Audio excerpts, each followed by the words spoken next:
Greetings. We are here to continue this course into lecture number 4 on the issue of the international dynamics of 1776 and 1865. As two pregnant moments, two very dense periods in world history, there's a statement that I believe it might have been Lenin who stated this, that there are times when decades go by where nothing substantial happens, and at other times, days that transpire where decades happen.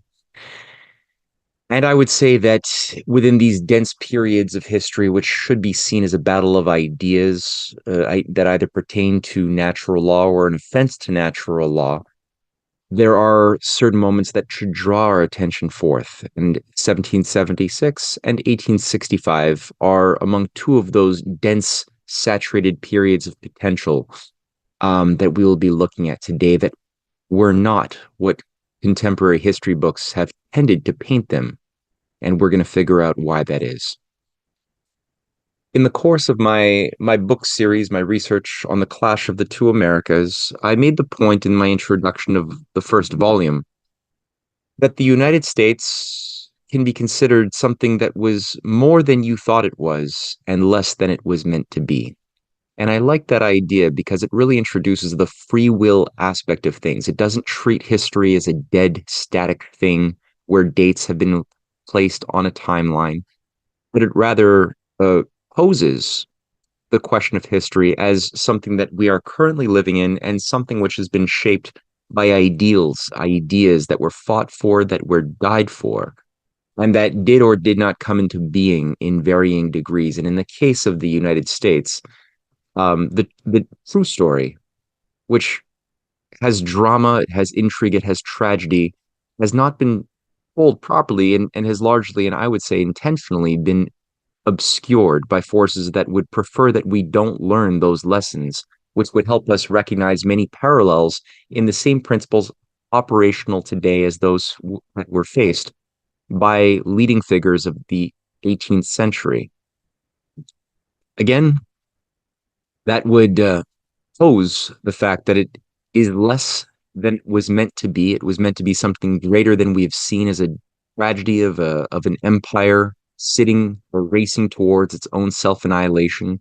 But at the same time, there is something beautiful. And I would say when you look at when you investigate the events surrounding the murder of the 8 presidents who died while in office, and I would say murder, even though only 4 died by bullets, the other 4 other mysterious circumstances. In my investigations, and I think this could be shared by anybody who explores this the way I did, you could find that through the writings, the original writings, the speeches, the policies, the clashes with structures within Wall Street, Freemasonic operations that were behaving according to an interest far removed from the United States. In all cases, from William Harrison all the way to John F. Kennedy, we could find a common principle that was being acted upon by the great leaders of America who utilized an understanding of constitutional banking and a foreign policy perspective that saw other nations as in need of support to stand on their own 2 feet and not to be subdued under a new empire.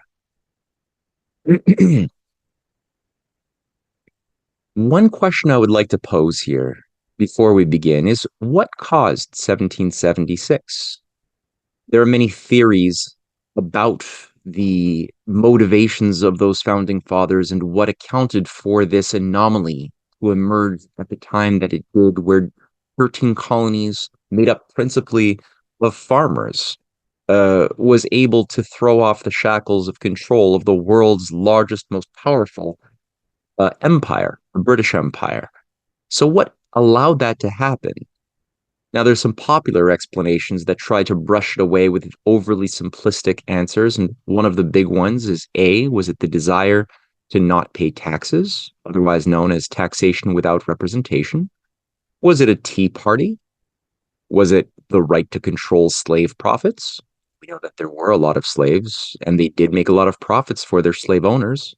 Was it simply that certain people didn't want to share in their earnings? with perhaps taxes that were going to a overbearing mother country? Was it D, the desire to create a new Roman Empire? Could it be that these farmers actually had the ambition to go and replace the British Empire and reconstitute the Roman Empire? Some say yes.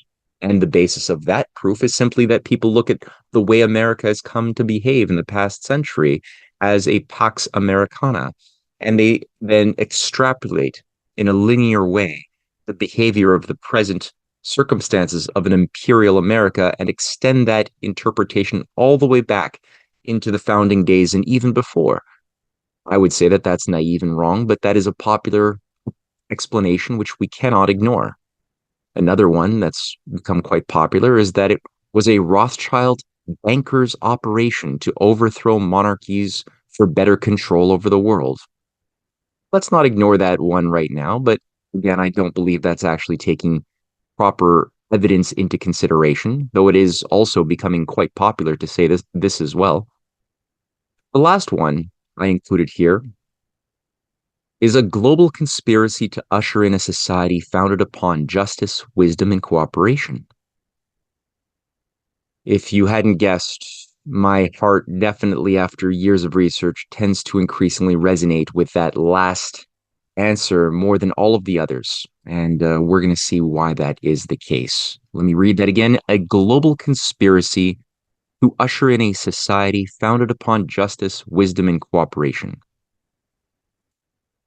Let's look at the American Declaration of Independence that was made public in 1776. We hold these truths to be self-evident, that all men are created equal, that they are endowed by their Creator with certain unalienable rights, that among these are life, liberty, and the pursuit of happiness, that to secure these rights, governments are instituted among men, deriving their just powers from the consent of the governed, that whenever any form of government becomes destructive of these ends, it is the right of the people to alter or to abolish it, and to institute new government, laying its foundation on such principles and organizing its powers in such form as to them shall seem most likely to affect their safety and happiness. Now, I don't think anyone, except perhaps the most cynical of us, would look at these words and say these were wrong necessarily. In fact, I think most people would agree that these were very beautiful. I would only say that most people, my old self included, who grew up in a Canadian school system, believing that America was always an empire and that's all it could ever be, the most people would probably believe that these beautiful, principled words were just ink on parchment with no meaning and were perhaps just a hypocritical cover for a corrupt empire waiting to grow in influence. That I would say is not a reason why people die. Or that's not why they die. That's not why they risk their lives for the sake of something that is simply going to be a new corrupt empire. That isn't what is going to awaken a sense of righteous feeling of fighting for justice, even to the point of risking the safety and security and lives of yourself and your family, which is what so many farmers had done during the early days of the American Revolution.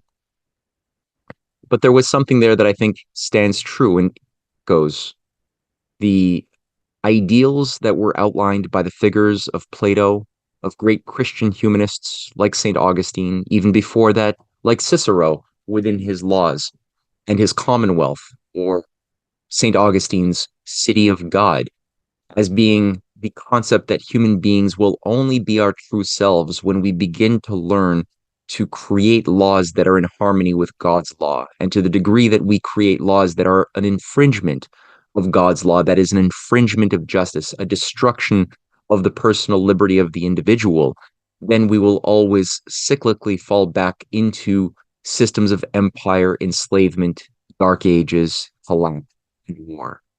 So I believe that this falls into a deeper continuity of history and a manifestation of something that had spent centuries, if not millennia, underground, but only here at this moment capable of really shaping the political system in a real way that created a new nation. And again, to be reminded that America in 1774, 1775, when this document was being drafted, looked very different. We had simply 13 colonies that were English speaking, an Indian country generally managed by the English. Most of the continent was Spanish possession, which we see there in yellow. And then obviously the province of Quebec, which was British controlled since the British had dominated and defeated the French in the Seven Years' War and had come out as the undisputed alpha of the empires of the world out of 1763. So this is the environment in which this is occurring.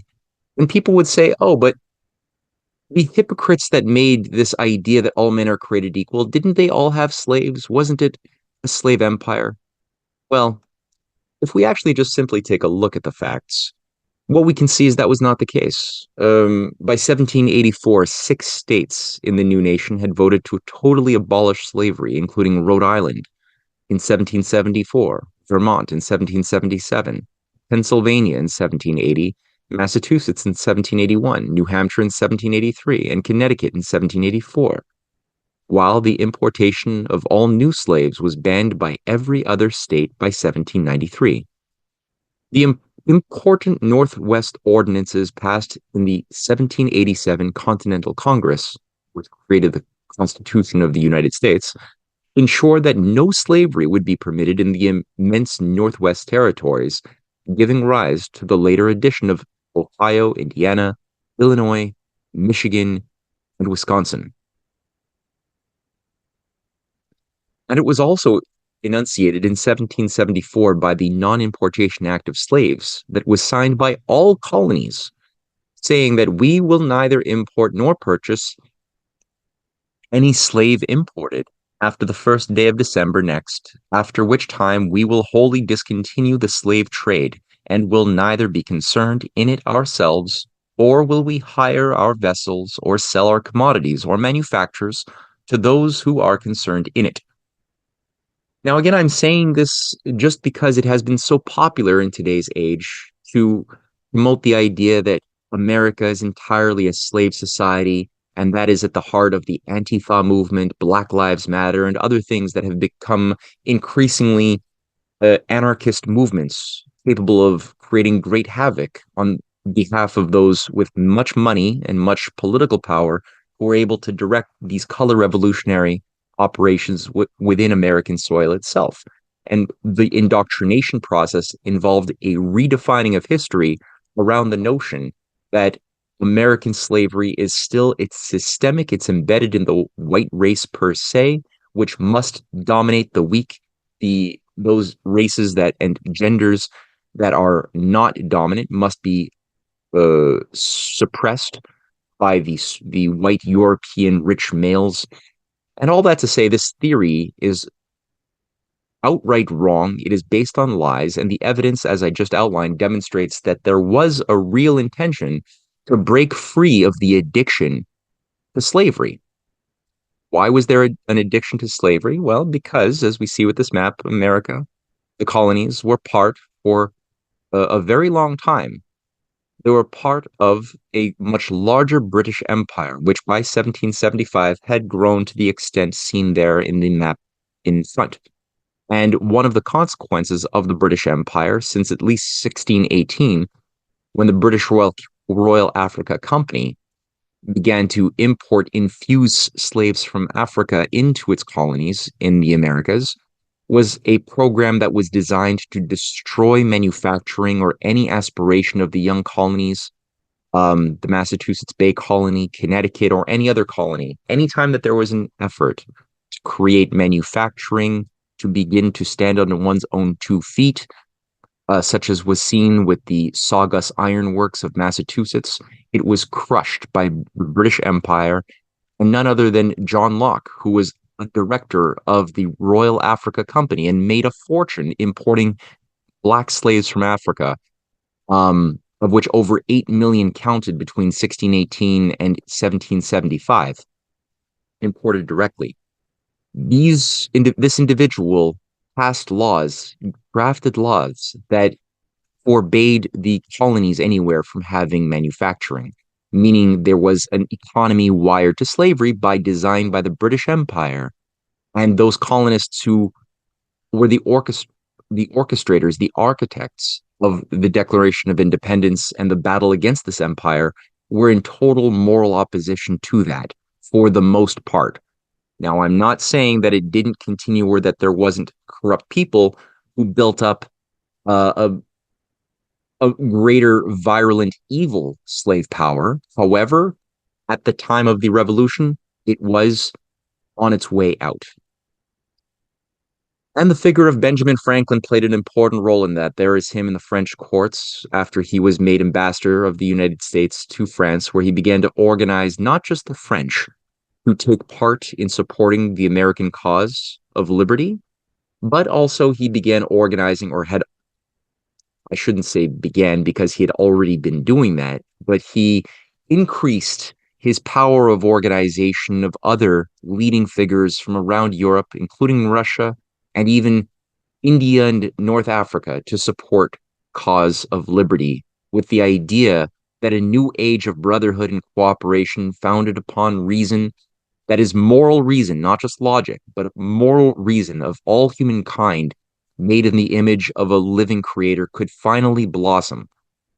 Um, and the idea, as I mentioned in the previous lecture, which must be reemphasized, his discoveries in 1752-53 of electricity that allowed for an insight that all men are created in the image of a reasonable creator who didn't simply make creation to lord over us and to destroy our villages through electrical fires, forest fires, and storms of chaos as a vengeance, as acts of vengeance for our sins, as was thought by many, but rather was something to be discovered. And as we discovered evermore God's creation would become something that could serve our needs, as we saw with the new inventions that the discovery of Ben Franklin was able to open up. And as such, the ability of humankind to leap over the limits of growth was ever more perfect. And our ability to sustain more people at a higher quality of life was also improved. Now, Ben Franklin's insight also into not just political economy, which he outlined in his Society, or his essays concerning the increase of mankind in 1751, justifying the importance to always increase human growth, quality, and quantity alike by actualizing and building the powers of creativity. That was also tied to his insight that all human beings, including black and yellow and red and every color in between, had this similar ability, if given the opportunity and the culture, to make pioneering discoveries and improvements to themselves and to society as a whole. As such, we shouldn't be surprised to find that Benjamin Franklin, as the primary uh, controller of printing presses in America, was also printing the earliest tracts educating people about the evils of slavery as early as 1736, and was the co-founder of the Society for the Manumission of Slaves in 1785, which had as its constitution some remarks which outlined that the benevolent creator and father of all men, having given them all an equal right to life, liberty, and property, no sovereign power on earth can justly deprive them of either, but in conformity to impartial government and laws which they have expressly or tacitly consented. So now let's take a step back and see, well, what really was needed to make 1776 a success? And of course, the success was manifest at the uh, final battle in 1781 and was legally recognized in 1783 at the Treaty of Paris, the Peace of Paris. Well, unlike popular history books that tried to paint this as something that occurred between the British Empire and the United States, in my book series, as well as the many films and videos that I've produced, um, a much more elegant global dynamic, a much bigger global chemistry was at play. And the reality of that global top-down chemistry that involved players operating from Morocco to India to Russia, all the way even into some Spanish American territories, cannot be understood if one keeps the mind locked into the cage of a narrative that posits that we can only look at American British dynamics. And we're going to see now some examples of what I'm talking about. Here we have three prominent figures who I think showcase this international dynamic on a certain level, representing the France, Poland, and Prussia, Marquis de Lafayette, who came in 1777 with hundreds of French freedom-loving aristocrats who even broke their own laws by deciding to risk their lives to fight in this American cause, was only later joined by France years later, that came in to turn the tides of the war in favor of the Americans at a precarious moment in 1780. But he had come in much earlier and had risen to become a world respected hero, in a very important way. We had Colonel Tadeusz Kosciuszko, who was the brigadier general in the Continental Army and somebody who was representing a Republican spirit and a high Renaissance outlook of Poland. And many other Polish patriots came down to as well fight against the British Empire in the colonies. Wilhelm von Steuben was made by Washington the Inspector General of the Continental Army, representing Prussia. And many Prussian troops and soldiers came in with ranks as high as the general of the Continental Army. And even the Continental Army itself, a name of 1774, should also cause us to think, well, what was a bigger idea beyond simply not wanting to pay taxes without representation, which was, by the way, only, I think, item number 17 of a much longer list on the Declaration of Independence of grievances that were much more palpable and principled than simply greed to have more of your money and income in your pocket. That is not why people create a revolution of this sort. Another point, I mentioned Russia. Well, these are portraits of Tsarina Catherine the Great and her friend and ally Ekaterina Deshkova as architects of the League of Armed Neutrality of 1780. And this League of Armed Neutrality, I would say, was one of the most important of the decisive programs that again shifted the entire contour of the United States, or of the War of Independence, and that was led by Russia, which essentially was a maneuver against the British, which had full control or the dominance over the maritime trade routes, and was consistently blocking ships, raiding ships from Russia, from Denmark, from Sweden, from the Netherlands, from Spain, from France, obviously, from providing support to the colonists who would otherwise wish to purchase grains, food, supplies, weapons, and all of that to say that finally these programs to block support was bypassed when the League of Armed Neutrality came together, which was a message to the British that if they tried to stop a ship, let's say, carrying supplies to America, that was Russian, then they would be facing a direct conflict with Russia.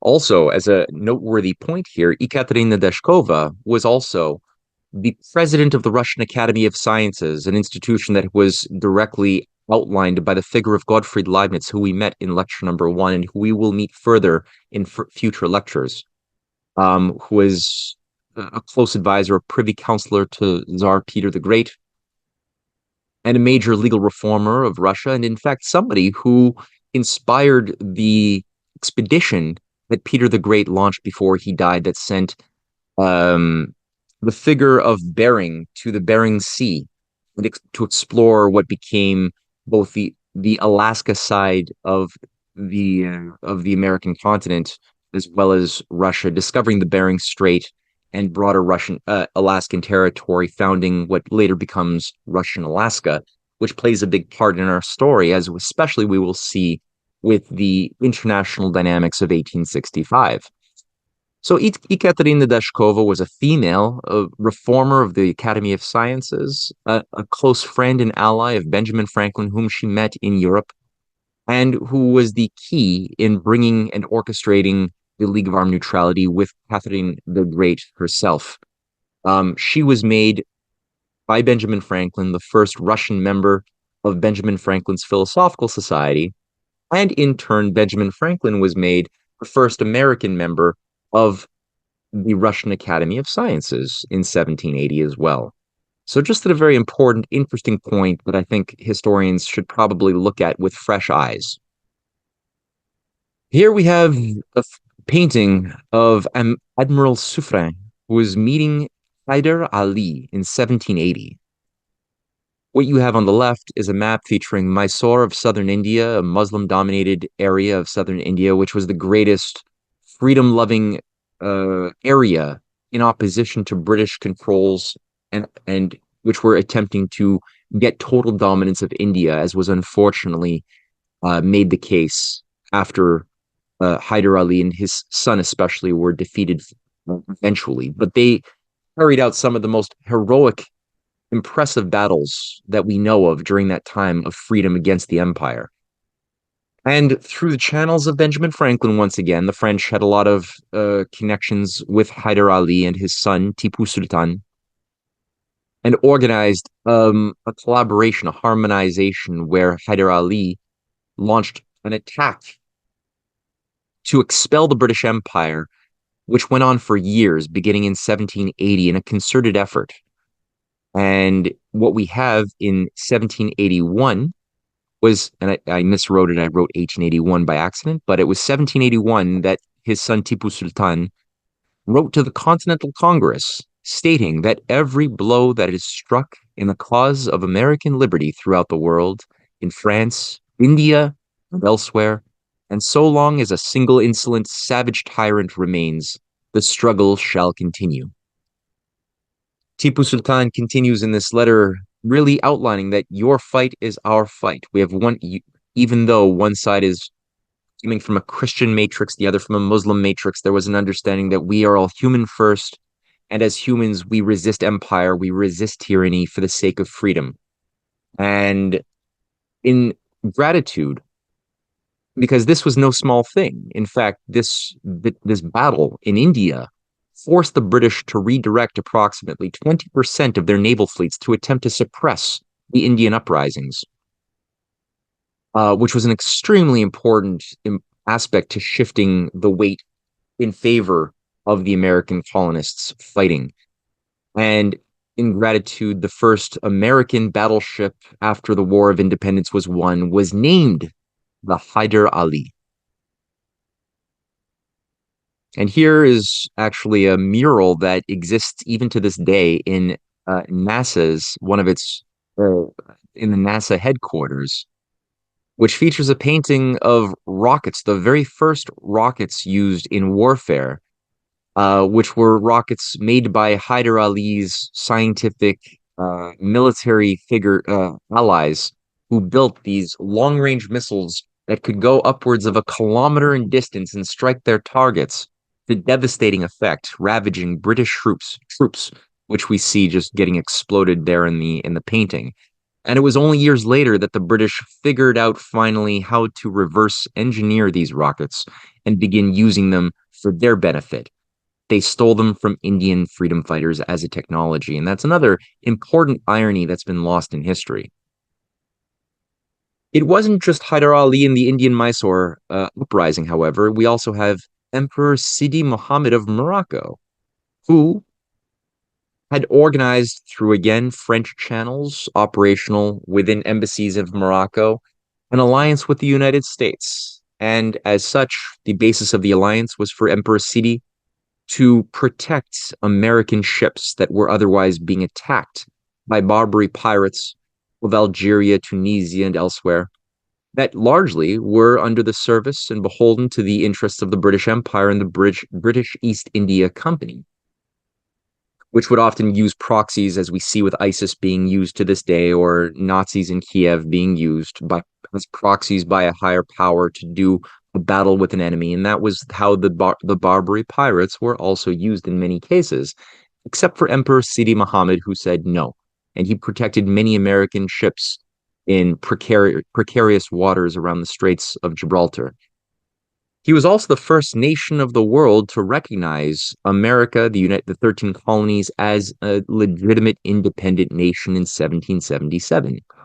And that friendship was extremely important and built up through very careful diplomacy by Benjamin Franklin once again, to the point that Franklin was part of a committee, including John Adams and Thomas Jefferson, which stated a resolution put forth in the Continental Congress of 1784, which resolved that a commission be issued to Mr. J. Adams, Mr. Ben Franklin, and Mr. Thomas Jefferson, giving powers to them to make and receive propositions for such treaties of amity and commerce, and to negotiate and sign the same, transmitting them to Congress for their final ratification, and that such commission be in force for a term not exceeding 2 years. Now, this was specifically in regards to creating a special relationship between Morocco and the USA, and unfortunately, due to certain intrigue launched by forces that were treacherous within the young republic, this was abandoned, and America was enmeshed in its first ugly war with the North African countries, including Morocco, in later years, called the American Barbary Wars. That is a sad derailment, but again, history, as pointed out in the previous lecture, should be understood as a battle over futures that did or did not come into being. And that definition, I think, of history is a very potent one to see what were the ideas and why were they sabotaged, who were the players who played either a nefarious role or who was simply tragic, who could have done better, who should have done better, but was cowardly or incompetent when they needed to be a better person. Who were the Hamlets that could have protected Denmark from the oncoming attacks of Fortinbras, and who instead were too enmeshed within their own petty concerns. They allowed their nation to fall, as Hamlet had done. Another international dynamic to keep in mind, although China didn't participate in the American revolutionary cause, Benjamin Franklin was a great admirer of China, as was Leibniz earlier. And Benjamin Franklin was the first of the American educators to publish through his printing presses the writings of Confucius, the Analects and the Classics, for an English-speaking audience in the colonies. And this goes back to the 1740s that he began doing this. And he fought very hard to encourage as many of those revolutionaries that he could develop and nurture to try to study the Confucian meritocratic system, which he wished to be the foundation of the new society he was bringing into being. He also said when he was asked, who are your heroes? How do you organize your life? And he said in response that I emulate Jesus, Socrates, and Confucius.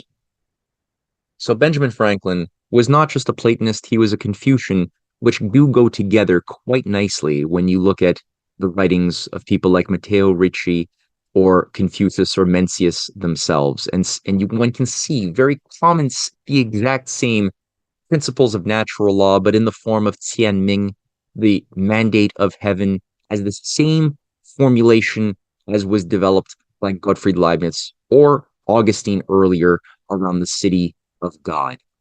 So that's another just quick example that without this international support and global dynamics, I can say irrefutably that the aspirations laid out in the Declaration of Independence and the further constitution that the society should be created, founded upon the general welfare, the consent of the governed, and the rejection of hereditary systems of rule of might makes right, that never would have succeeded.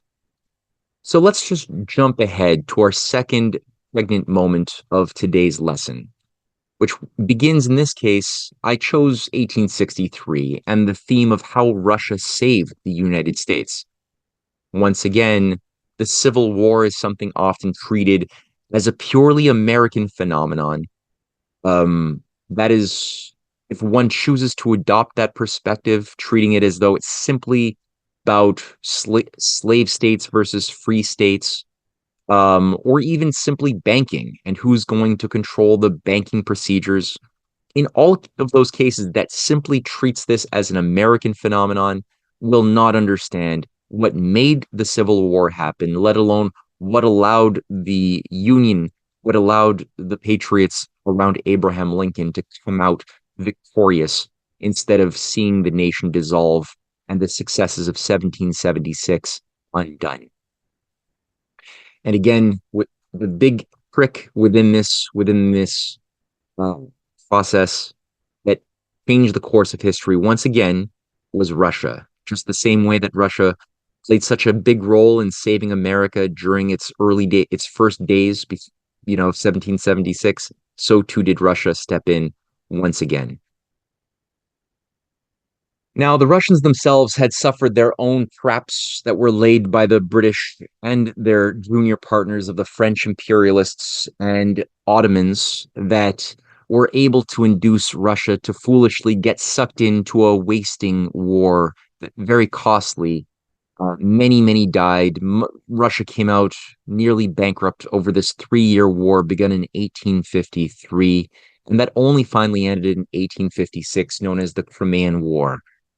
Now, certain short-sighted Russians were too soft-minded to recognize the trap for what it was. Others perhaps had some imperial ambition to think that a weakening Ottoman Empire would be easy pickings for those who wished to expand and consolidate their territories down further into Egypt, the Middle East, and beyond. All that to say, it was a plot and it backfired devastatingly, such that when uh, the new Tsar came into power, Nicholas II, Alexander II in 1856, there was a recognition that a major reform needed to happen all across Russia and beyond. Before I go into the reforms of Russia that had occurred under the new leadership of Alexander II, I would like to say something a little bit more about the battle lines between Lincoln and his enemies operational within the American continent. The structure and nature of the battle lines was outlined, I think, very well by Lincoln in a debate against Stephen Douglas, his opponent for the candidacy then of the Senate and eventually the presidency, where in 1858, October 15th, he noted that the battle lines very, very nicely, where he said that this is the issue that will continue in this country when those poor tongues of Judge Douglas and myself shall be silent. It is the eternal struggle between these two principles, right, wrong, throughout the world. They are the two principles that have stood face to face from the beginning of time and will ever continue to struggle. One is the common right of humanity, and the other, the divine right of kings. So again, Lincoln is putting forth his understanding that the issue of slavery, which Douglas represents, of the idea that someone's freedom can be owned by another human being, is co-equivalent in principle to the issue of divine right of kings, which was the idea of hereditary power that was justifying the system of oligarchical empires all over the world and had been from the earliest records that we know of. And he properly situates the battle against global empire, global colonialism, with the battle against slavery as the same thing, and that it is. And many people say that, oh, Lincoln didn't really fight the war over slavery. He didn't care about slavery, and often a certain letter is cited again and again where Lincoln had written to Horace Greeley some comment about how if he could stop the war without freeing any slaves, he would stop the war and he wouldn't free any slaves. Um, Now, that's said without any context and ignoring the fact that going back to his earliest days as a lawyer in Illinois and a congressman, working with John Quincy Adams in opposition to the U.S. Mexican War, a war of empire, an immoral, evil war of the U.S. getting sucked into a very vicious battle of acquisition of territory. He stood up against that and fought against it and tried everything and in fact did stop that war through his spot speeches. But he was always openly advocating ending slavery, was always an enemy of the slave system. And so simply that one quote out of context completely derails the issue of his whole life being devoted openly to stopping slavery, which was why when he was elected, it was seen as an act of war by the slave states who knew that that is exactly what he was going to do at some point, which was why they seceded and declared war, shooting the first shots, resulting in the Civil War itself.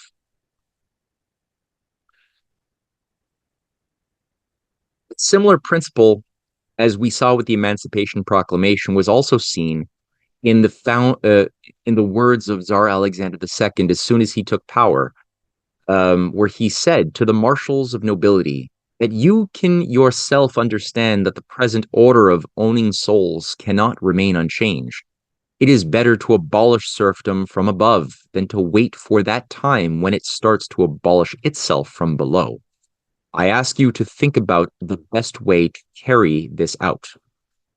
And so we already have Tsar Alexander II, who is coming to be known as the great liberator for freeing the 25 million serfs that were the property of feudal landlords of the old aristocracy of Russia, who only a year later was joined by Abraham Lincoln, who freed the slaves of the U.S. colonies. Now, one could say, why was it after 80 years earlier, there was so much that was done to stop slavery? New slaves, there was laws that forbade the import of new slaves. Many states had committed to ending slavery completely. So why was this such an issue? Well, to answer this question, we have to realize that the slave power made a vengeful return, especially under the presidency of Thomas Jefferson, who was a very weak man in many ways. It's when he had good influence, he did good things, but he was somebody who detested industry. He believed, he followed John Locke, he believed in Adam Smith, and he believed in all of the theories that asserted that with industry comes immorality, and with immorality comes decadence and destruction and chaos. And so he equated manufacturing, people living in urban cities, as being the worst plague of society that had to be stopped. Now, how would this immorality be stopped in Jefferson's mind? Well, ironically, by keeping America underdeveloped, stuck on simply making money by exporting tobacco and cotton and wheat and nothing else. Nothing else. Now, of course, to do that required that America remain beholden to the system, or addicted, I should say, to the system of slave labor. And who was more than happy to oblige growing that incentive for making money off of slave exports? Well, if we look throughout the 19th century before the Civil War, the British Empire was the primary purchaser of American cotton produced from slave plantations, as well as tobacco, to the point that 80% of America's cotton outputs, which made the southern slave owners very rich, was purchased by the British Empire for their textile mills, which were also the dominant near monopoly of global textiles, simply because the British were so successful in destroying Hyder Ali and the Indian resistance movement and coming in with the British Empire and systematically destroying all of India's textile manufacturing, cutting off the hands of skilled workers in order to ensure that India would become dependent and would no longer be able to produce for itself. Keeping in mind its GDP was among the highest of the world, far, far above even the British Empire at the turn of the 18th century, the 19th century, 1799, 1800. And we could see that GDP collapsing dramatically by the systematic destruction of the Indian economy under the British. And the same thing happened to the Chinese, who unfortunately suffered a similar fate. And what was done was a global system controlled by an executive authority in London. It could control the world through banking. Just like today, the city of London is a world nerve center of global banking. Their branches in the Cayman Islands launder money to this very day, including much of the drug money, the narco terrorist money that's kept off the budgets and supporting the growth of speculative bubbles and black markets. That's again facilitated, and I would even say directed by the city of London high initiates, just like it was 200 years ago. And so the way the empire would always work would be to keep nations addicted to maritime exports and imports, not developing internally through rail developments or internal development of any sort, to keep everyone cash cropping so no one could have full spectrum economies. And that way, India was told, well, you produce the opium. Your climate is good for that. And the opium will get you money, which will be sold to the Chinese. The Chinese have tea, they'll produce that, and they will buy the opium that will destroy their vitality, will make them more corrupt, create the basis of organized crime syndicates that will become the fifth columnists loyal to the British Empire within Shanghai, within Hong Kong, within Macau. And that way, this once powerful great nation of 5,000 years would be subdued in what became the century of humiliation and the two opium wars. Now, those textiles that India once had will now be controlled entirely by London, and London will have the power of transforming raw materials into wealth that will use the cotton from the south, which will not industrialize. And as such, because it doesn't industrialize, it will be forced to use more and more slave labor. Now, where did the slaves come from if no new slaves are being brought into the United States? How are they growing? How are they multiplying? Because at the beginning of the Civil War, there were upwards of 6 million slaves. Where did these slaves? They were bred like horses. They were bred like cattle through slave market purchases, and families were broken up in a terrible way. And this is the type of thing that Lincoln was disgusted with, as were the best of American patriots. So there were two confederacies that the British were building up to undermine the Union. Number one, you had the Confederacy of the South that was provided support, financial support, logistic support when the war was begun, and directives. Battleships were built by the British for the Confederate South, but also the Northern Confederacy too. There was a Confederacy of the North, and that is something that we saw with what became the province of Canada. That was not yet, but it would soon be confederated into a new nation. And what you see there in green was a private Hudson Bay land, or Rupert's Land, which is the private Hudson Bay Company. We have Northwest Territories, and New Caledonia, or what was otherwise known as British Columbia, was isolated on the far Pacific coast, far removed from the other British territories on the continent.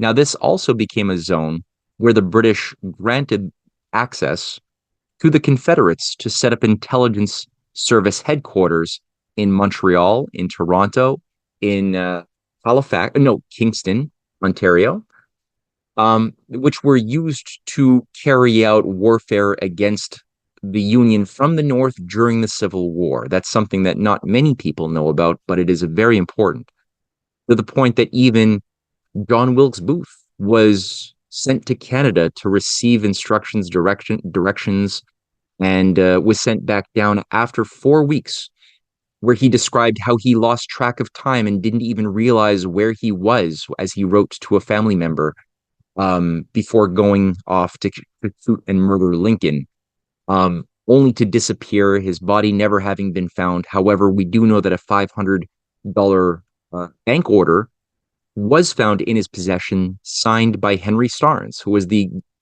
president of the Bank of Ontario, a high-level Freemason, and somebody who was rewarded by becoming the mayor of Montreal in 1865. We also know that this North American Act, the Northern Confederacy, which succeeded, where the Southern Confederacy against the Republic failed, was founded upon British principles. One of the acts of 1867, when this was passed into law, basically defined this new country around the deep state. And the idea was a new country would be set up not as its own republic, as some patriotic Canadians had wished, but rather as a society forever obedient to the systems of hereditary power, a privy councillor, governor generals, and unelected powers that would control the elected component of the government. And it says here in the preamble of the Canadian Constitution of 1867, whereas the provinces of Canada, Nova Scotia, and New Brunswick have expressed their desire to be federally united into one dominion under the crown of the United Kingdom of Great Britain and Ireland, with a constitution similar in principle to that of the United Kingdom. And whereas such a union would conduce to the welfare of the provinces and promote the interests of the British Empire, strange wording for a constitution, but there it is, be it therefore enacted and declared by the Queen's most excellent majesty, by and with the advice and consent of the Lords spiritual and temporal, and commons in this present Parliament assembled, and by the authority of the same as follows. Wherein, if one continues to read, like I said, the principles of law are organized around a monarch that has given those rights to the subjects and that can thus take them away whenever expedient. And privy council of officers who represent the powers of the throne of the Crown of England are going to be instituted, including lieutenant governors in each of the provinces, to give royal assent to anything that is going to become a law, or could inversely prevent laws from coming into being if they run contrary to the interests of the British Empire, which is the purpose of the nation, as it says. And this constitution is still active to this day, unfortunately. Again, a point which flows from the previous lecture on the issue of Canada that I want to bring about before going into Russia's relationship with America and how Russia saved America again, is the figure of Jefferson Davis, the man who would have been president of the Confederacy, the pro-British Confederacy, where he says, I hope, speaking to a Montreal audience or a Quebec audience of Canada on July 1867, saying, I hope that you will hold fast to their British principles and that you may ever strive to cultivate close and affectionate connections with the mother country. So he's saying this because he's demonstrating his own love and adoration of the British principles, even though he is celebrated by many Americans even today as being a great American patriot who fought against the tyrant Lincoln for the sake of the Constitution and principles of the Declaration of Independence, which was absurd since this man was also overseeing a new Confederate Constitution, which, if one reads what that Constitution was of the Confederacy, called for abolishing, making it illegal to ever free a slave forever. It also demanded that the new government be forever obedient to British free trade legally, and that it outlaws the creation at any time of internal improvements or national credit through a national bank, which was exactly what Abraham Lincoln had done through his greenbacks and his buildup of a national banking system founded upon the principles of national banking and national credit, which we'll see more in future presentations. Now, the second pregnant moment that I want to really go through here will as follows. Ambassador Stokel is a longstanding Russian ambassador to Washington, D.C., where he wrote to Gorchakov, I believe, the foreign minister of Russia in 1860, where he says that the disintegration of the United States as a nation would, from our point of view, be something to be deplored. The American Confederation has acted as a counterpoise to British power, and in this sense, its continued existence constitutes an important element in the balance of power. He continued that, Stoker continued that he desired the preservation of the American Union as an indivisible nation. So this should probably be repeated to Americans today, many of whom are drunk on hegemony and believe that it were best to not respect the idea of territorial integrity of any nation, and especially Russia, which they would prefer to see carved up into ethnic, ethno-nationalist federations under the control of the IMF today. Now, Russia went out of its way to ensure a policy of guaranteeing, of fighting for uh, indivisible national integrity to America while it was going into clearly a new war. And Stokel, with American allies, especially Cassius Clay, Lincoln's chosen ambassador to Russia, was able to organize certain very important strategic policies that were reflective of the same thing that Russia and France had done for the young America in 1780, which was featured here in this one image of several major battleships being sent by Russia. This is the Russian fleet commanded by Admiral Lizovsky, being sent to the harbor of New York. And here's a reception of the Common Council Committee by Admiral Lizovsky on board of the flagship Alexander Nevsky, the name of the primary flagship of the Russian Navy sent to New York. And here's a procession of the Russian visitors through Broadway. They were celebrated as heroes by the Americans. And this is 1863. A similar grouping of battleships were sent by Russia to the Pacific coast as well, where they harbored in San Francisco off of California, in California. And the message was very clear that Russia would not accept official British and French military entry into the war. It was enough that the British were already supporting the Confederacy, both of the North and also of the South, clandestinely, but to do so openly as they were threatening with over 10,000 British troops, or is it 20,000 British troops stationed in Canada, waiting for the order to go and invade from the north to attack Lincoln, and thousands of French troops stationed in Mexico, where Emperor Maximilian was giving them protection and waiting for the order to direct French troops to go north and support the Confederate South openly in the war against Lincoln. That was something which Russia said, if you do, this will be war with Russia. So this happened at a very important moment when America was very weak. The banks of Wall Street were preventing Lincoln from accessing the credit needed to pay for the armies to basically do battle.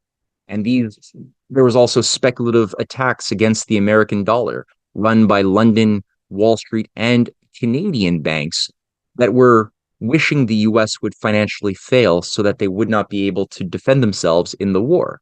And it was only at this time that Russia came in that you also had, in 1862, the solution that was adopted by Lincoln to create greenbacks, to begin issuing bills of credit through the acts of Congress, through the Treasury, and specifically Article 1, Section 8 of the US Constitution that gave the right of the nation to coin money and credit for things that are activities in the general welfare. This will be a much, much more greatly developed in a future course on the American system. Lincoln began this with his greenbacks, as I mentioned, as well as 520 bonds that would mature with 5% interest in 20 years that every citizen could purchase. And this became how Lincoln was able to bypass the stranglehold of the London Wall Street banking cartels that favored, in fact, the breakup of the Union. And Tsar Alexander II delivered a speech to Wharton Barker, who was a American journalist and banker, which was published in a few places. And the one I found was in the Independent newspaper of March 24th, 1904, where Tsar Alexander II had outlined his own motive for sending the Russian military, the Navy, to support America. And he says, and he describes this in the autumn of 1862, the governments of France and Great Britain posed to Russia in a formal but not an unofficial way the joint recognition by European powers of the independence of the Confederate States of America. My immediate answer was, I will not cooperate in such action, and I will not acquiesce. On the contrary, I shall accept the recognition of the independence of the Confederate States by France and Great Britain as a casus belli for Russia, and in order that the governments of France and Great Britain may understand that this is no idle threat, I will send a Pacific fleet to San Francisco and an Atlantic fleet to New York. All this I did because of love for my own dear Russia. I acted thus because I understood that Russia would have a more serious task to perform if the American Republic, with advanced industrial development, were broken up and Great Britain could be left in control of most branches of modern industrial development. Very insightful that he recognized that to fight global empire, you needed to have, and to be a sovereign country required industrial power, especially considering as well, at this early time, 25 million newly freed serfs was not an easy task, but a great challenge for Russia, because how do you create an economy that will give people who never knew freedom or never knew literacy, the training, the new identity, the higher culture that would make them active, participating citizens, and that would be able to just absorb that quantity of people into some form of economy. So you needed industry to be created very quickly. You needed transportation, internal improvements that would drive the development of these new industries in the same way that Leibniz had earlier been commissioned to generate a battle plan in 1711, 1712 for Russia. This was the same challenge advanced even further to cultivate the minds, the morals, the souls, and the bodies of these new people and make them productive citizens. Lincoln had something very similar as a challenge, as well as his followers who survived him. And keep in mind, both Alexander II and Lincoln himself were both martyred by operations, assassins that were deployed by in the case of Alexander II, anarchist operations in his case that were tied to Prince Kropotkin, somebody who thought of himself as the heir of the Rurik dynasty and rightful claimant to the throne and power of Russia. That same anarchist controller who interfaced with British intelligence, or in the case of Lincoln, it was another British-directed operation in the form of the broader conspiracy that resulted in Lincoln's murder, that John Wilkes Booth was but one part.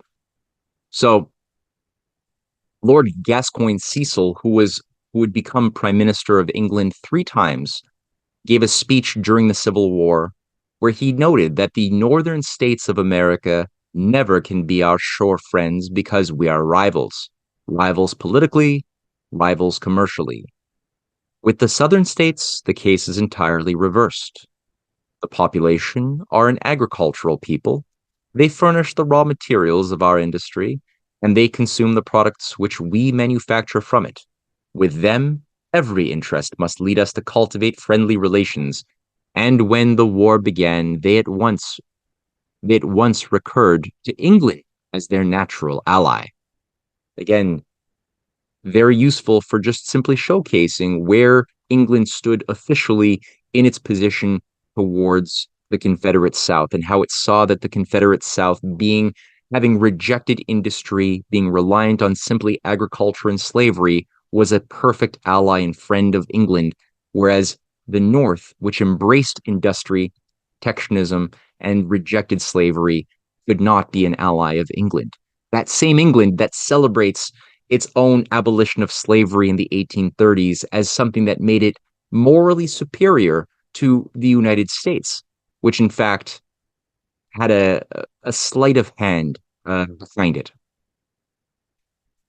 Here I'm going to race ahead because we are now entering the point where the war is beginning to shift, and it's becoming clear that Lincoln will be victorious after all through the support of Russia. And a series of events, which I'm going to showcase on this somewhat timeline, um, indicate an extremely dense period of battles behind the scenes. And we are looking at the shadows of those physical principles, those clashes, the battles over two different ideas of the future. And I'm going to list them now. And I want people to think about the drama behind each one. And if you want to really know it, read my books. But here we go. As it was becoming clear that the war was going to end in the favor of the Union, although 500,000 men had died during the war. It was a vicious war, but finally it was coming to a conclusion. April to May of 1865, Lincoln is assassinated in April by John Wilkes Booth. I mentioned the operation run by British intelligence operations in Canada. 4 people were hung for the broader conspiracy to murder Lincoln, but many more were involved who were not punished. 1867, March 29th, British North America Act is enacted. A day later, March 30th, 1867, Alaska is purchased from the Russians by Secretary of State William Seward, a firm believer in manifest destiny. Those 2 dates are not a coincidence. There was a race for Canada and who could keep control of Canada at this precarious moment. March 1867, again, first British Columbia annexation movement petition for leaving the British Empire and joining America is presented to Queen Victoria. So that's a very, very dense month. That's annexation petition. I mentioned the earlier case of the solo isolated colony of British Columbia. They were suffering through debt, unpayable debts, a destroyed economy. Their only economy was really based on fur trades, the fur trade, as well as a gold rush, which turned into a bomb, a speculative bomb, and ghost towns, destroyed lives were in the wake of the gold rush collapsing. And so the only recourse, the only economic activity these colonists had was with the United States in California. And that's where this petition became so existential and a realization for the British Empire that they might lose Canada, including the rest of Canada, where there were in 1863, 1864, leading pro-Lincoln figures in government in Ottawa that were championing keeping Canada neutral, like Isaac Buchanan, who I write about. The Laurier the Les Rouges grouping around the Republicans of Quebec were also in favor of internal improvements, the protective tariff, and keeping Canada independent and neutral in the Civil War. And these were all forces who were advocating creating an independent Republic of Canada, where Britain was finally recognized as the evil beast it was, having orchestrated the Crimean War, the suppression of the Indian rebellions of 1858 to 1859, the Opium Wars, to force free trade down the throats of the Chinese. So finally, Britain was becoming exposed for the evil, devious subterfuge that it always was, and people were becoming smart, including Canadians. And that had to come undone, which was done through the ouster of these patriots and the creation of the British North America Act, which kept America loyal to the Canada loyal to the crown. So again, these dates are very important. July 1st, 1867, the British North America Act is established, creating a federation of 4 Canadian provinces under British modeled constitution. British Columbia, though, resists joining due in large measure to the vast expanse of land separating it from the eastern confederated colonies. Over 2,000 or more kilometers of space separated BC from the other parts of Canada, and that was a good excuse to not join Confederation, because that is a very strange country with two parts so far separated from each other. It would make no sense. On July 18th, 1868, Rupert's Land, which is the vast private territory separating BC from the eastern colonies, is purchased from the Hudson Bay Company by an act of Parliament in British Canada, establishing this territory as Crown land. So all of a sudden, for pennies on the dollar, an act is passed that forces this private company's area to be turned into federal land of Canada. And now it could be said to the British Columbians that there is no space between you and the East, and thus you have no excuse but to join the Confederation. Though still there was resistance and they did not join. Which brings me to the next point. On May 10th, 1869, the U.S. Transcontinental Railway line is completed, which was begun by Lincoln in 1863, establishing the world's first rail line crossing a continent and opening up both the middle of America to manifest destiny and providing a link California from the Atlantic. Colony of British Columbia benefits enormously from the increased access to trade. June 10th, 1869, a month later, British Columbia's anti-Confederation governor Frederick Seymour dies under mysterious circumstances. So here we have a governor of British Columbia who actually, in my research, is somebody who in secret was a Republican and who was fighting to defend the annexationists to buy them time to finalize their joining of the United States as a new state, which would result in them immediately experiencing rail lines extending northward,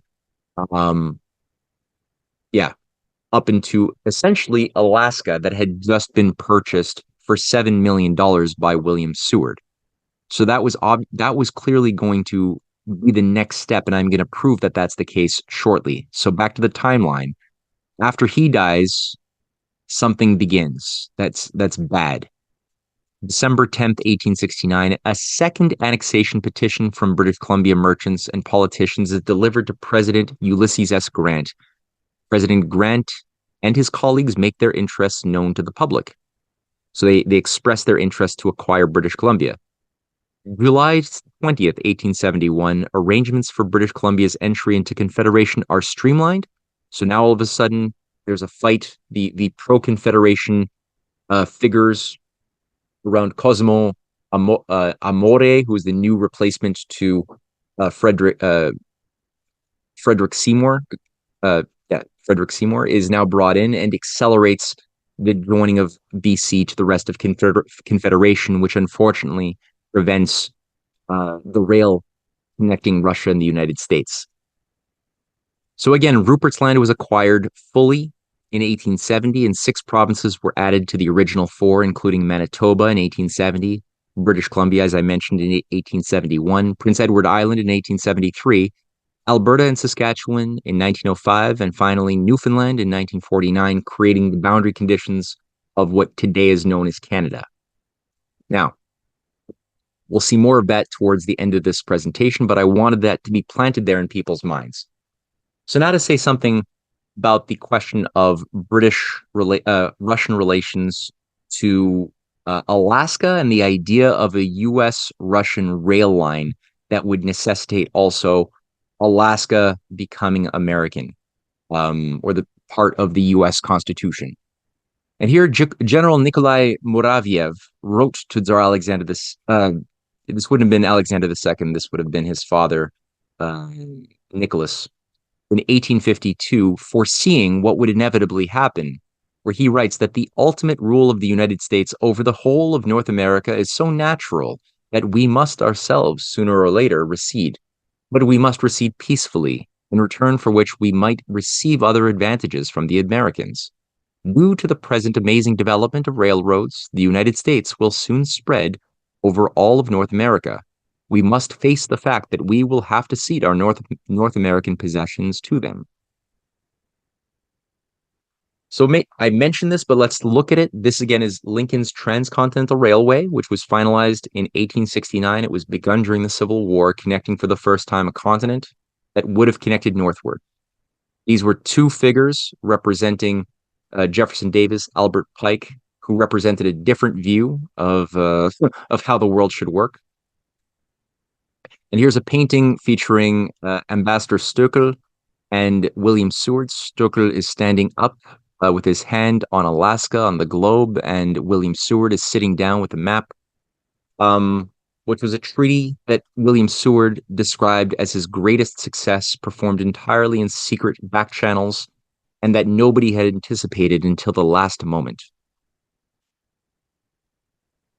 Lincoln had expressed in 1864 December speech to the US Congress what he envisioned for the Arctic and for Alaska, Russia, and the USA, where he writes, "The proposed overland telegraph between America and Europe, by way of the Bering Straits and Asiatic Russia, which was sanctioned by Congress at the last session, has been undertaken under very favorable circumstances. Assurances have been received from most of the South American states of their high appreciation of the enterprise and their readiness to cooperate in constructing lines tributary to that world-encircling communication." So Lincoln was explicit that he foresaw the development of economic activity, starting with telegraph lines, again, the activation of the ideas, the discoveries metaphysically of Benjamin Franklin earlier that allowed for the communication by electricity of information, and the condensing of physical space-time in a sense through the acts of mind, the noosphere, Vernadsky's noosphere again in operation, that he foresaw as what would drive first the opening up of the Arctic and also tributary lines as well of rail throughout all of the Americas and broader Eurasia. Some of the allies of Lincoln in Russia included, I've shown this picture in a previous lecture, but it's worth showing again. This shows Sergei Witte, who was the finance minister in 1890 till 1900. He was the transportation minister, and he became also at the same time finance minister. He became the first prime minister of Russia, overseeing the first Duma in 1905. Unfortunately, short-lived due to foreign manipulative intrigues of bankers that wished to see Russia suffer a color revolution and go into chaos. But he was one of the key figures who applied most vigorously Abraham Lincoln's program of the protective tariff, national directed credit, the utilization of debt for the sake not of just simply paying for overhead costs of government, but rather for introducing long-term credit for the development of the physical productive powers of labor, especially driven by what he oversaw, which was, as we see there on the map, the Trans-Siberian Railway, as the world's second transcontinental railway, modeled in so many ways off of the US experience. To the right of him, we see Dmitry Mendeleev, the founder of the discoverer of the periodic table of elements, and a man who became the chairman of the Committee of the Protective Tariff of Russia. He was somebody who visited America and explored the American system and brought back his lessons to apply it in the form of his battles against British free trade and his fight to restore proper credit with a focus on scientific education, mining, development, and opening up the resources of the Arctic, as well as the rail connections to connect the nation, the vast nation of Russia, by efficient roads and rail. We have on the bottom left Finance Minister Ivan Vyazhnegradsky, and the assassinated Tsar Alexander II, the great liberator, who were all advocates of this American system in Russia. Here we have two photographs or two images at photographs. One that says a type of locomotive manufactured in the United States for the Trans-Siberian Rail Line. And this was a Baldwin locomotive from Philadelphia that made all of the rail cars for the first Trans-Siberian Rail Line. And on the bottom is a railway on the ice provisional construction train crossing the frozen Irtych River in Russia. So again, American engineers helped come down to participate with their Russian brothers in building this. You had American uh, economists who went down as well to help support and guide this with their Russian counterparts together as friends and allies for this new idea of a society founded upon land-based development and cooperation. And it wasn't new. This is not something that just appeared through the Civil War. This was a relationship that had begun even earlier. America had made itself prominent as one of the earliest embracers of rail steam engines in the 1820s. And that gained the admiration of lovers of progress in Russia, including Tsar Nicholas II, who in 1842 hired George Washington Whistler to come to Russia and help oversee the construction of Russia's first railway, the Moscow to St. Petersburg Railway featured in the image on the bottom left. So this was already something that had been arranged by the diplomacy that we had seen by figures like John Quincy Adams, America's found ambassador to Russia, who had a special relationship with Tsar Alexander I, who asked him to even be his godfather to the Tsar's son, which he had to decline for diplomatic reasons. But he was a great friend of Russia and helped build up strong networks of bonds, even amidst difficult and trying times like the Napoleonic Wars and the Congress of Vienna. But still, there were forces on both sides working to keep that alliance alive. I mentioned quickly that Mendeleev was in America. This was where he came, was 1876, the U.S. Centennial Exhibition, which featured countless thousands of scientists, of engineers, of diplomats from all around the world came to the United States over several months, where this was sort of a world fair of sort, showcasing how America was able to increase and multiply their population in numbers, but also in quality, and how this young nation was able to outproduce the British Empire in almost every domain of economic activity, how it was able to survive a wasting civil war and come out stronger than ever. How did that happen? And here we have a large engine being featured at one of the displays. And it was designed as well by one of the key organizers. It was Lincoln's economic advisor, Henry C. Carey, who was the major organizer of this event, who invited the world's leading scientists and diplomats in order to educate them on protectionism, how to resist British free trade, what is national banking. And you could read the pamphlets that Henry C. Carey and his allies were publishing that spread all over this exhibition to get people to realize that if you want to have a full spectrum economy and be fully economically sovereign, you needed to have a system of national political economy with these characteristics that would define money and value as being tied to future productivity and specifically new discoveries and inventions. Extremely important, the relationship of mind to matter and the conditioning of the behavior of money, of investment towards those ends, which are more than money. They're more than business. They're more than matter. They're tied to those principles that we saw in the Declaration of Independence that apply to all humankind and not simply English white people.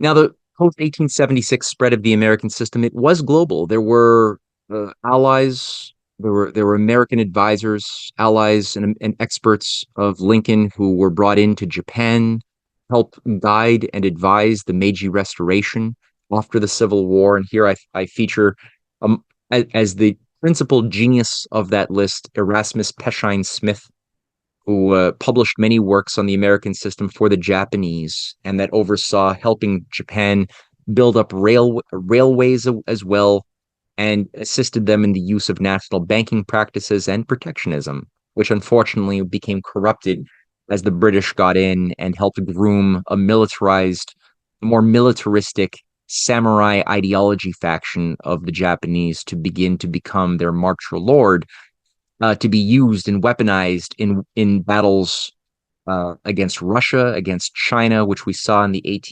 1890s, all the way up till 1904, where 70% of the Russian battle ships navy were wiped out by a concerted attack, which the Emperor of Japan even awarded Jacob Schiff, one of the key American bankers, with the Order of the Rising Sun, which was the highest order you could give as an award to a non-Japanese for his work in giving $20 million to the Japanese that were needed to help them build up their war machine.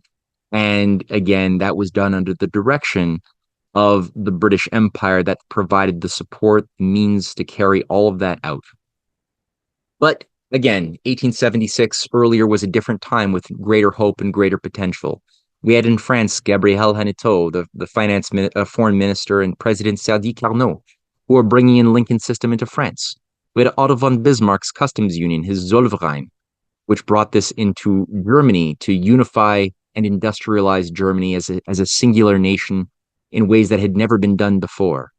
We had in Russia the application that I mentioned, and in Argentina, the Drago reforms were also done at the 19th century, applying Lincoln's system of constitutional banking to prevent the further destruction of the Argentine economy.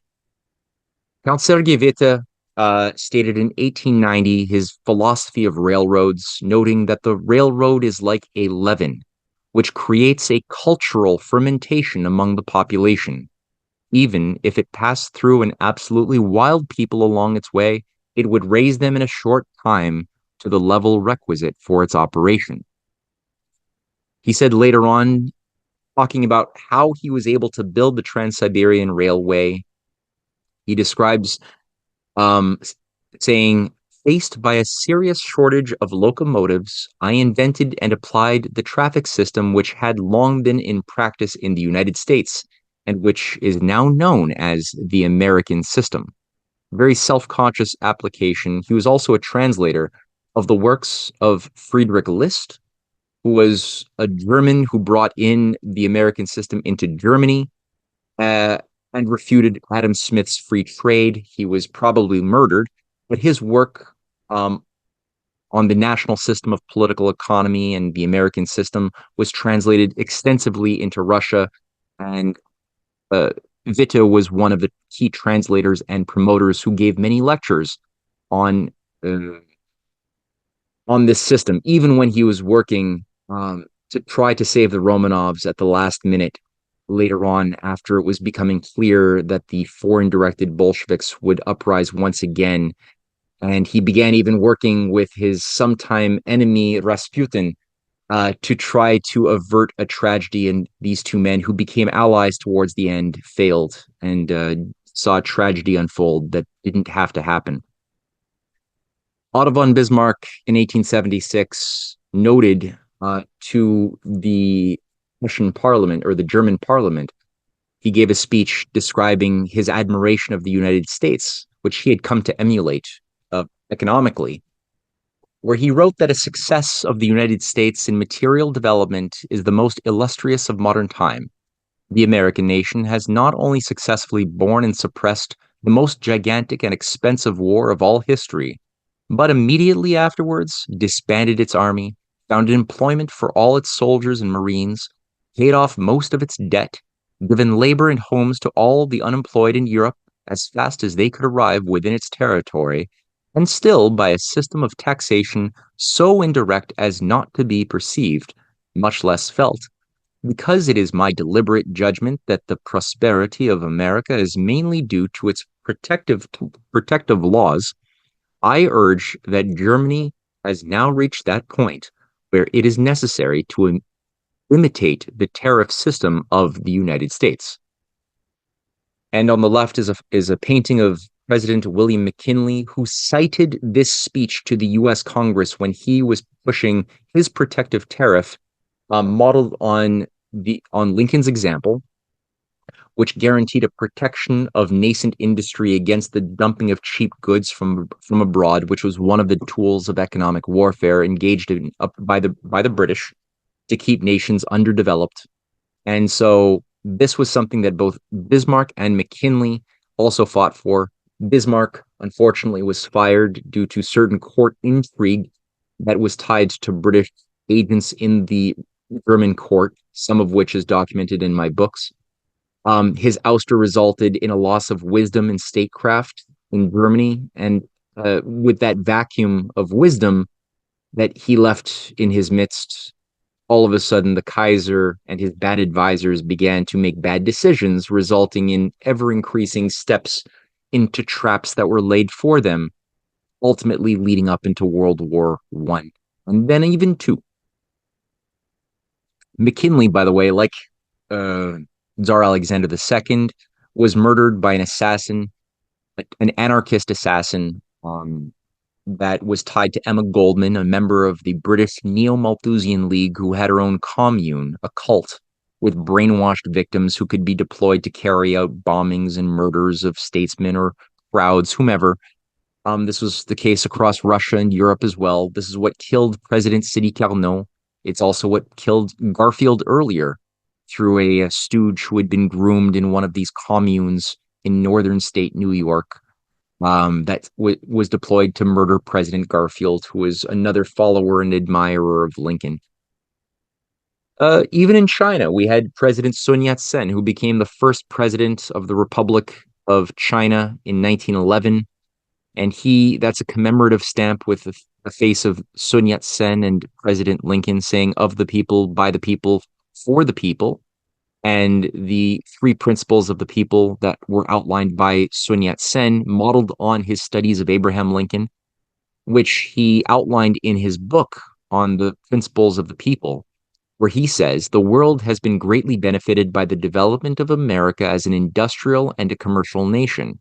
So a developed China with her 400 millions of people will be another new world in the economic sense. The nations which will take part in this development will reap immense advantage. Furthermore, international cooperation of this kind cannot but help to strengthen the brotherhood of man. And I included that because I want people to just be aware that the idea of focusing on the viable America, there's two American traditions that are in opposition. America is not simply an evil empire, as so many have wished to hold on to. There is a deeper, more beautiful, legitimate tradition, which was understood by these great statesmen from Sidi Carnot and Alexander II and III, and President Sun Yat-sen and Bismarck, that saw that there was something universal expressed in the case study of America that applies to all people, independent of their religion or language or geographical location. And it is tied to the idea, the concept of breaking free of empire into a new age of brotherhood of humankind. The man who thought very much on these levels was a figure here named William Gilpin, the first governor of Colorado Territory, who lived between 1813 and 1894. I should have mentioned as well that Sun Yat-sen was trained in Hawaii, and there studied the American system, and was brought also to the United States as a young man by a special relationship that was created in the 1870s under Ulysses S. Grant between the USA and China that gave favorable nation status to each other and made it very easy for young Chinese to come and train and learn in America, as one aspect of this treaty. This was the Seward-Burlingame Treaty that I'm referring to. It was overthrown in the 1880s, and racist anti-China policy was put forth that saw Chinese only useful as slave labor for high-risk employment in building railways. And many died.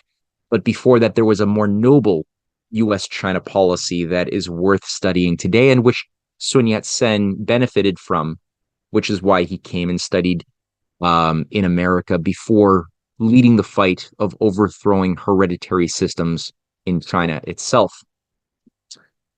Now, Gilpin, as I mentioned, was also, in previous lecture, was the founder of what's known as the Cosmopolitan Railway Design, a grand strategic design for railways stretching around the world, uniting the continents around the Bering Strait, stretching all the way across Africa, the Darien Gap, Eurasia, which he wrote about extensively in the last magnum opus that he published in 1890. And this is something that was already in dialogue. There was a dialogue in different parts of the world around the need for this sort of thing.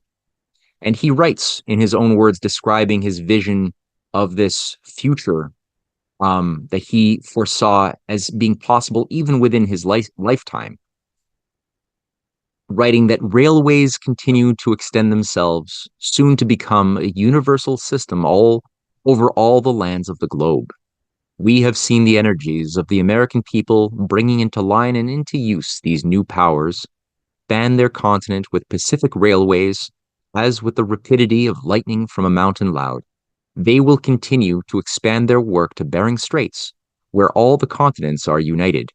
This will extend itself along similarly propitious thermal selvage of the oriental Russian coasts into China.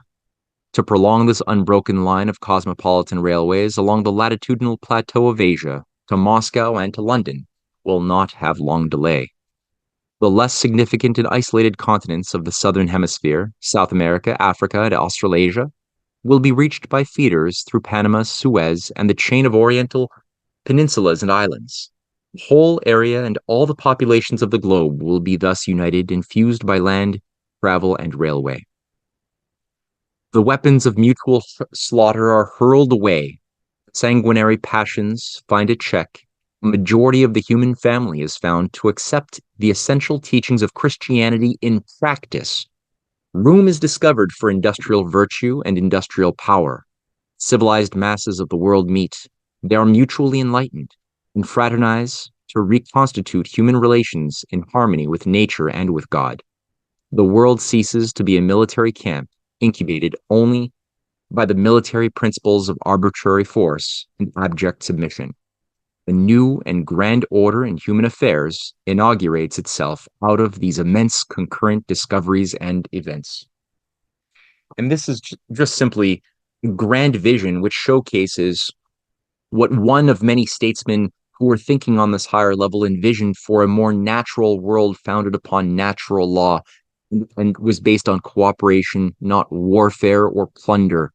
That was something that was understood as tied to the material challenge of ending hunger, creating the basis of cooperation as a higher function through rail development and interconnectivity.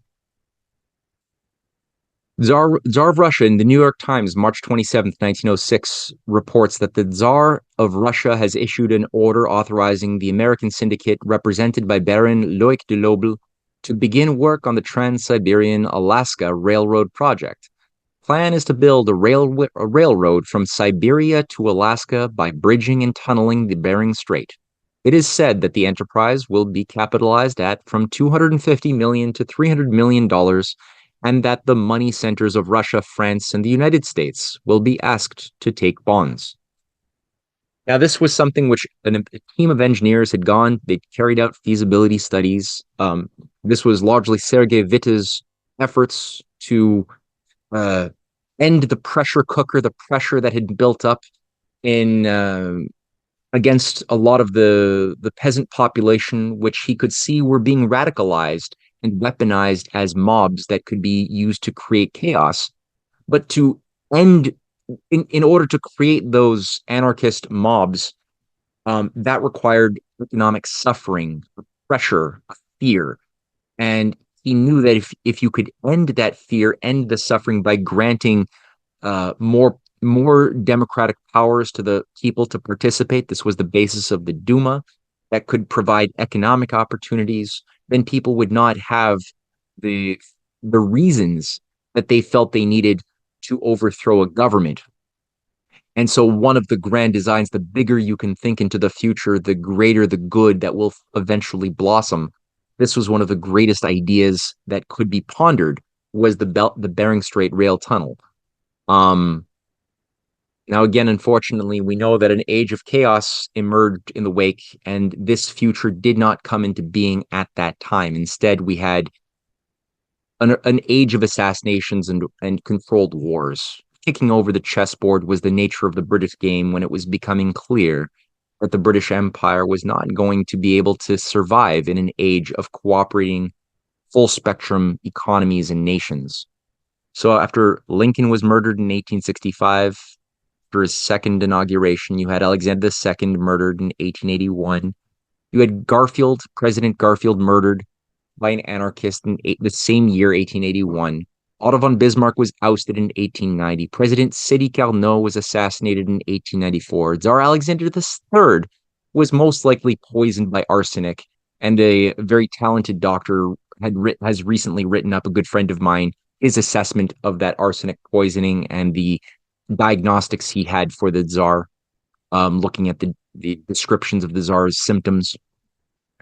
President McKinley was assassinated in 1901.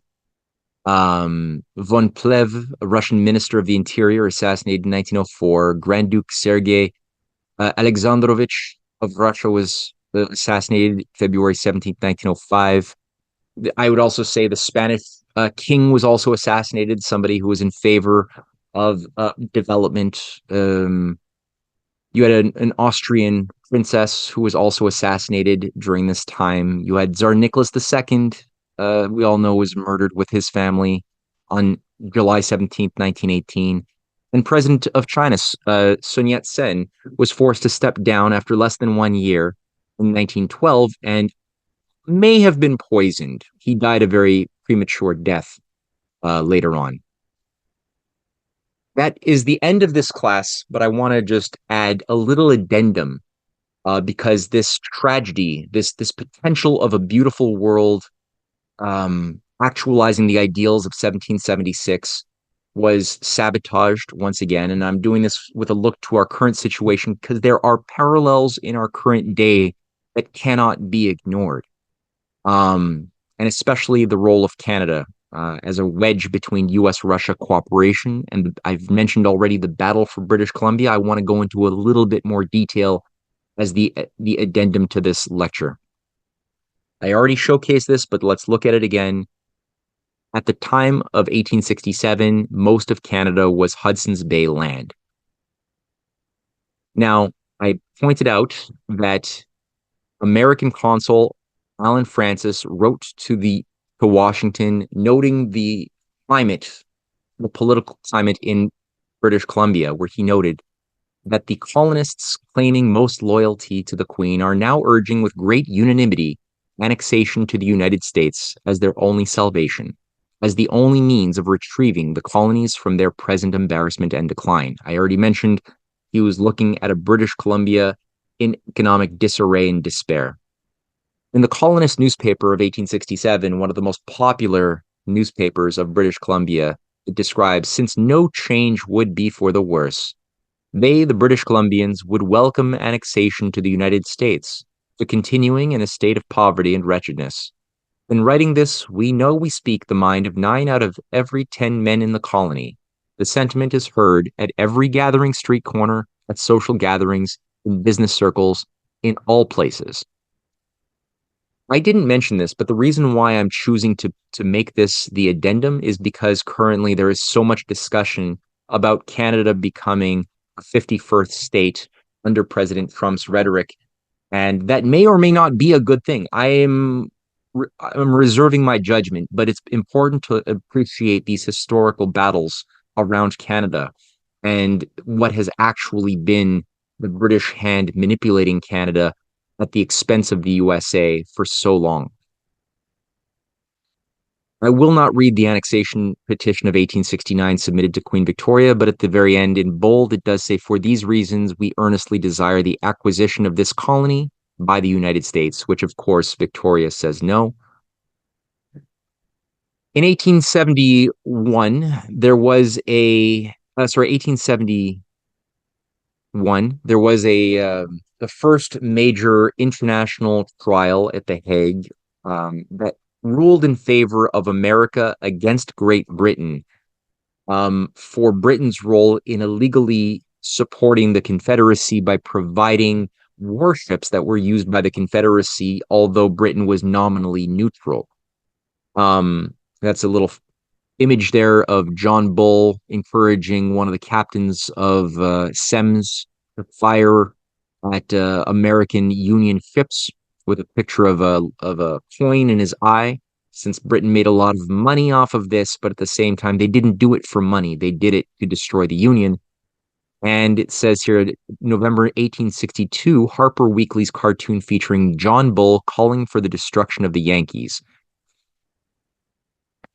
So what had happened was that this trial that was led by President Grant, who defended America in its legal fight against Britain, Grant himself had called for, while doing this, at the same time he called for acquiring British Columbia, where he says the only remedy for the evils which beset us, we believe to be in a close union with the adjoining states and territories. We are already bound to them by a unity of object and interest. Nearly all our commercial relations are with them.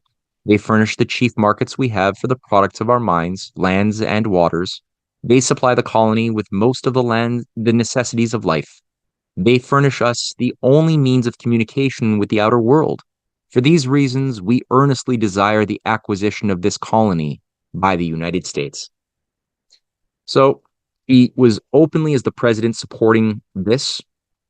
And William Seward, the Secretary of State, as well as Senator Charles Sumner, who were, I would say, some of the biggest advocates of ending British control over North America, said no, instead of Britain paying a fine of $15 million as penitence for their support militarily of the Confederacy, instead of them paying a fine, we demand the full acquisition of Canada instead, which would have turned all of world history in a very different direction. However, that didn't happen, and for whatever reason, the money was taken instead. But it was clear, though, that there was a need, and I mentioned here the race to consolidate and create the Confederacy. This is one of the celebrated founding fathers of Canada, Prime Minister John A. Macdonald, Sir John A. Macdonald, kissing the hand of Queen Victoria, and who had said famously, a Britisher I was born, and a Britisher I will die. The founding fathers of Canada are a much weaker, cowardly sort compared to those of the United States. And here is John A. Macdonald, and a quote he delivered in 1867, saying that I would be quite willing personally to leave the whole country a wilderness for the next half century. But I fear that if Englishmen do not go there, then the Yankees will, describing his belief that he needs to build rail lines across Canada to connect British Columbia to the Atlantic. But he prefers not to do it. He doesn't love progress. He does it as a necessary evil, recognizing geostrategically that Canada would be lost if this doesn't happen. Another founding father of Canada, a father of Confederation, as they are called, was Sir Alexander Galt, who echoed Johnny Macdonald's remarks on March 22nd, 1867, where he said, if the United States desire to outflank us on the west, we must accept the situation and lay our hand on British Columbia and the Pacific Ocean. This country cannot be surrounded by the United States. We are gone if we allow it. From the Atlantic to the Pacific must be the cry in British America as much as it has ever been in the United States. So again, describing the need to create a new propaganda to make Canadians believe that they need to go west in order to protect the British Empire and to stay not American, but not to actually have a true civilization, but simply one that would be a geopolitical wedge separating US from Russian relations. Another founding father is Sir George Etienne Cartier, who wrote in 1865, in this country, we must have a distinct form of government in which the monarchical spirit will be found. Again, asserting that only a society based on hereditary power as the basis of law must be permitted in this land. And finally, in 1885, they finally finished the Trans-Canadian Railway as a reluctant maneuver, which they would have preferred not to have done. The British Empire never simply grants development to its colonies. That is only done to bribe or keep a colony under the control of the empire for a greater evil to be imposed.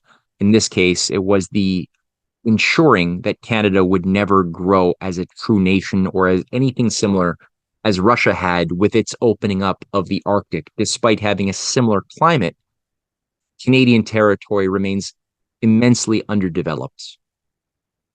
And finally, the last slide here is a figure who was a leader of something that became known as the Milner Kindergarten or the Cecil Rhodes Milner Roundtable Movement. Perhaps I might do a further lecture on this. A lot of this is in my book, but a new set of think tanks was created at the end of the 19th century within England to do some reorganization because it was becoming clear that the British Empire was no longer relevant and could no longer compete with the emergence of sovereign nation states in cooperation around large scale projects. And so one of those think tanks was known as the Fabian Society of misanthropic, eugenics loving transhumanist, what became later on transhumanists later on, but at the time they were still known as eugenicists. These groups of Fabian socialists created the London School of Economics. They had such members as Bertrand Russell, um, Beatrice and Sidney Webb, George Bernard Shaw, H.G. Wells, Lord Maynard Keynes, and many others who all shared the common quality of being devoted to rebuilding the British Empire under a one world government, reacquiring the United States under the control of the British Empire or under some Anglo American special relationship, and reducing world population by a master class of elites. That was their philosophical worldview. And they worked closely with another think tank that I mentioned, the Roundtable Movement, that worked out of Oxford and that brainwashed young talent in the form of Rhodes scholarships that were given to talent to be brainwashed in Oxford and then sent back to their different parts of the world to be a part of a multi-generational uh, infiltration and takeover of target nations in the form of what George Bernard Shaw developed as permeation theory.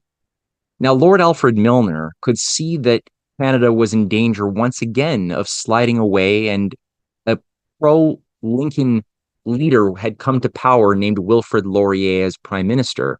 And Laurier had worked very hard over many years to build what was known as a North American Zollverein of the US Canada relation that would be under a protective tariff and that internally would be driven by large scale economic development, infrastructure, and entrepreneurialism. That idea is not like NAFTA. People hear that and sometimes they think, oh, that's the North American Free Trade Agreement. That is not the same thing at all. This earlier one was driven by the ideas um, of Alexander Hamilton, of Friedrich List and the German Zollverein, the German Customs Union, and Abraham Lincoln. So it was a different idea, different philosophy, and that had to be thwarted. It had to be stopped. And Alfred Milner came to Canada with Alfred Mackinder from the London Fabian Society, the founder of modern geopolitics. They both came together and they both came up with a battle strategy to keep Canada controlled and not independent. Ultimately, Wilfrid Laurier was overthrown by a coup d'etat that was run by the Roundtable Movement that he talked about after he was overthrown, and some Freemasonic operations in Ontario's Orange Order. That's in my book. But Lord Milner wrote in 1909, before Wilfrid Laurier was overthrown, describing what to do with this thing called Canada. And he says, egotistically, as between the three possibilities of the future, number one, closer imperial union, which is closer union between Canada and the rest of the empire under a federation, which was what the Roundtable Movement was devoted to, was imperial federation. Number two, the other scenario, which was union with the United States, that is what Laurier was pushing with a U.S.-Canada special relationship, or just simply joining the USA as another state, possibly. And number three scenario, independence. I believe definitely that number two is the real danger. I do not think the Canadians themselves are aware of it. They are wonderfully immature in political reflections on the big issues, and hardly realize how powerful the influences are. On the other hand, I see little danger to ultimate imperial unity in Canadian nationalism. On the contrary, I think the very same sentiment makes a great many, especially of the younger Canadians, vigorously and even bumptiously assertive of their independence, proud and boastful of the greatness and future of their country, and so forth, would lend themselves, tactfully handled, to an enthusiastic acceptance of imperial unity on the basis of partner states, in quotes. This tendency is, therefore, in my opinion, rather to be encouraged, not only as a safeguard against Americanization, but as actually making, in the long run, a union of all the Britons. And this was acted upon, and what I found in the course of my investigations over the ensuing 60, 70 years was a concerted effort by the followers of Milner in Canada and abroad to create a synthetic identity of Canadian false nationalism that would be based only on the idea that Canadians are not Americans. That would be it. That their identity would be, we are not American. And that would keep them psychologically and spiritually under the iron grip of the deep state that is the crown, that is the Privy Council, that is the shadow government that manages both Ottawa, but also that manages the American deep state as well. When one looks at the continuity and origins of America's deep state, it's connected to the same thing. So that has to be just brought into considerations when we look at what were Franklin Roosevelt fighting. It wasn't just Hitler, it was also something within North America that he was battling and that killed him. As Stalin said, Roosevelt was poisoned to Roosevelt's son, that Churchill's people murdered your father.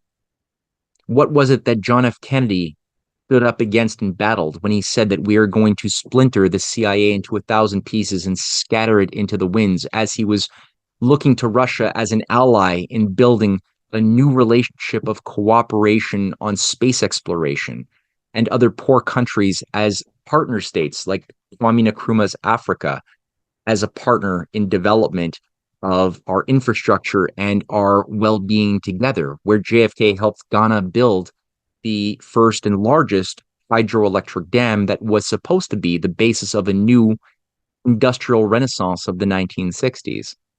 What killed John F. Kennedy's brother, and what was John F. Kennedy's brother fighting against? What shot Reagan? What was it behind the operation of the lone gunman that nearly killed Reagan in 1981 when he was making maneuvers and back-channel discussions with the Russians to end the Cold War by introducing the Strategic Defense Initiative? What was it that nearly killed Gerald Ford in 1975, who was overseeing the supporting the creation of the Apollo-Soyuz cooperation on space program in 1975? That Gerald Ford, who supported that, who was a weak man otherwise, as was Reagan. But despite that, their human side that was tied to this better tradition and better sense of moral reason of foreign policy was able to come alive. And who would have been president had Gerald Ford successfully been murdered by that crazed woman who was a member of the Charles Manson family who just missed? It would have been Nelson Rockefeller as president. Who would have been president if Reagan had been murdered and he had died from his bullet wound in 1981? It would have been President George H.W. Bush. Who was it who has been trying to overthrow the government and create Russiagate, painting Donald Trump as a Russian stooge? It's tied to the exact same Rhodes Scholar operation that involves Rhodes Scholars like Strobe Talbott, who worked so hard to destroy Russia in the 1990s with Al Gore and George Soros and Perestroika. That was the same Strobe Talbott that participated with British intelligence, who bring in forged dossiers to begin a witch hunt to destroy Donald Trump in his first term. And they didn't go away.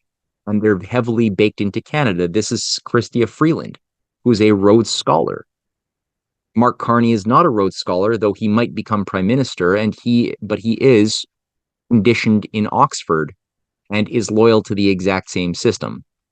And that system is only being challenged right now in an effective way by the revival of the Gilpin dream of the new Silk Road that has already given new life to the greater Eurasian partnership, the prospect of opening up the Arctic for real economic development and cooperation instead of militarizing the Arctic in preparation for another front of the emerging World War III. The Arctic could be a domain of beauty and growth and cooperation, as we see with the BRICS nations, Russia, China, especially the Polar Silk Road, and the discussions that have been around now for some years to revive the extension of rail lines through the Bering Strait as a driving force of a new world of sovereign national cooperation.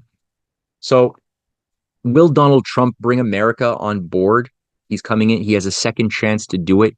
We know that he's already endorsed the US Alaska rail line through that would have connected Alaska to Alberta and down to the lower 48 states, that would have opened up the Arctic for development that doesn't currently have much of anything in the North American zone.